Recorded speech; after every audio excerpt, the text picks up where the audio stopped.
আর মানুষের বাড়ি বাড়ি ঘুরতে ঘুরতে জীবন শেষ। আসসালামু আলাইকুম ফেরদৌস ভাই। ওয়ালাইকুম আসসালাম। কেমন আছেন? যে ভাই বিয়ার দাওয়াত ভাই আপনার ভালো আছে, আপনার খুঁজতেছি যে বিয়ার দাওয়াত, আপনার বিয়ার দাওয়াত সামনে মাসের 5 তারিখে। যাক আলহামদুলিল্লাহ, বহুদিন ধরে বিয়ার দাওয়াত খাই না, একটা দাওয়াত পাইলাম। যাক কারণ হলো যে যাইন গেলে না বমু না, অনেক যে বিয়া খাবার যাবেন কত দিবেন?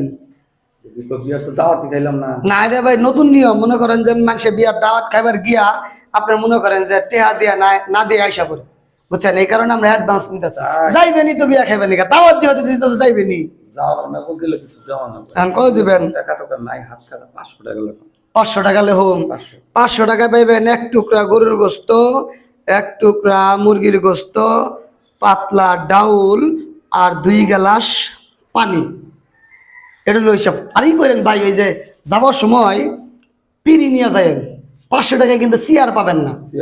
না, চেয়ার যদি পাইবার চান তাহলে 2000 টাকা যদি দেওয়া হয় তাহলে চেয়ার পাবেন।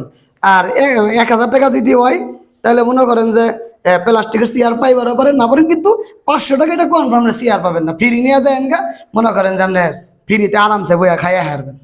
আধুনিক বিয়ার আধুনিক আয়োজন, আধুনিক আয়োজন, এটা নতুন নতুন নিয়ম। যাই